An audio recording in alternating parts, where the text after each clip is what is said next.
So tell about wetting the bed in third grade and how that led to the first time you thinking about taking your own life. Yeah, I mean, my brain is just messed up in that way because it shouldn't occur to a child to kill themselves. But yeah, I think the first time I thought about killing myself was I wet the bed. I was a bedwetter until fourth grade. And I once wet the bed at who I thought was my friend's house. And I didn't really have that many friends in third grade. I just changed schools and was sleeping in her sister's bed, and I wet it. That Monday during show and tell, one of the girls that was there raised her hand and was like, Nikki wet the bed this weekend. That was her tell because she forgot to bring something. When I heard that story, when she recapped it to us, boy, that was just tragic, because that's just despicable behavior to do that to somebody. So Nikki had struggled with that, and we just gave her all the support we could and tried to help her overcome it.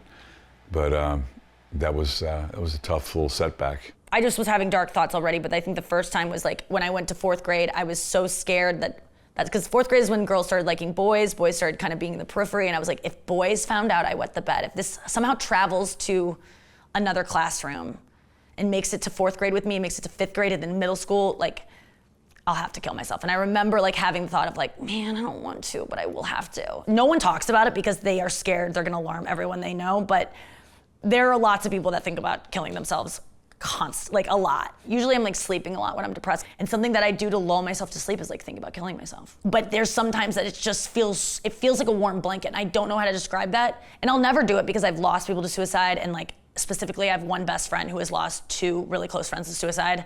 And I could never do that to her. Like, she's one of the reasons, like, I can never even take the next step in thinking of like, but what would I, these are all fantasies, but.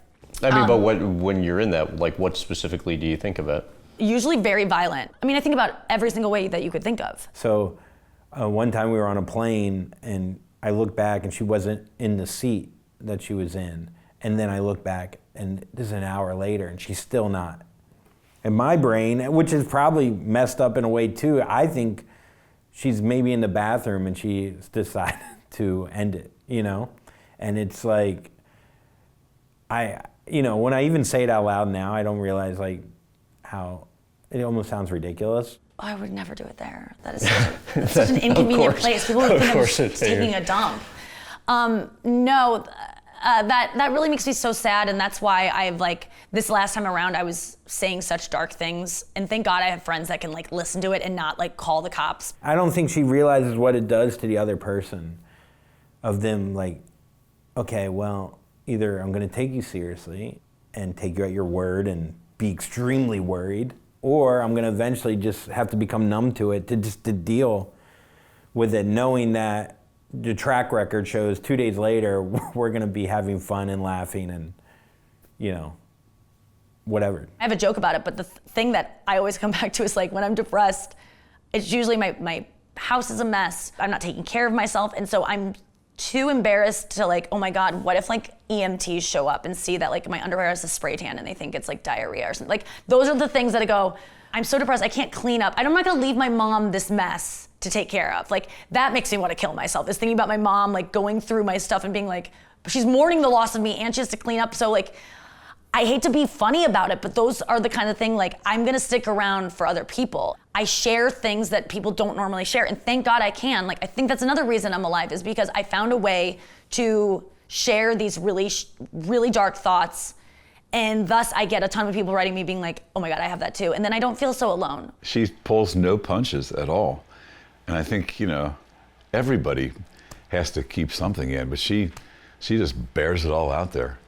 And it's a good attribute, but sometimes it could be like, whoa, calm down a little bit. I'm sure my mom's gonna watch this and be like, why is she saying that HBO's not gonna wanna hire her if she's gonna kill herself? They're not gonna give her a show. She's gonna kill herself. It's like, no, I think this is why I won't, is because I get to talk about it. What got you on the other side of it? Honestly, medication, meditation, and waiting it out.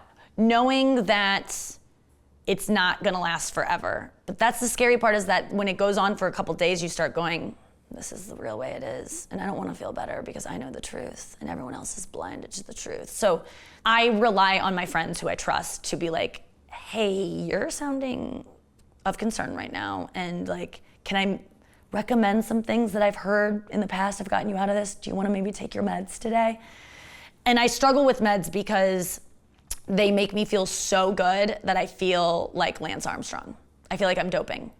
It makes me feel guilty. It makes me feel like, well, I'm cheating because you should not be able to feel this good and feel this like hopeful. It must be a lie. You must be doing something wrong. So there is a med I can take that instantly snaps me out of it, but sometimes I just feel too guilty using it. Yeah, but maybe you're feeling how you're supposed what my to doctor feel says. if you didn't have the He's like, this is the way chemical people imbalance, feel. yeah. And I go, this?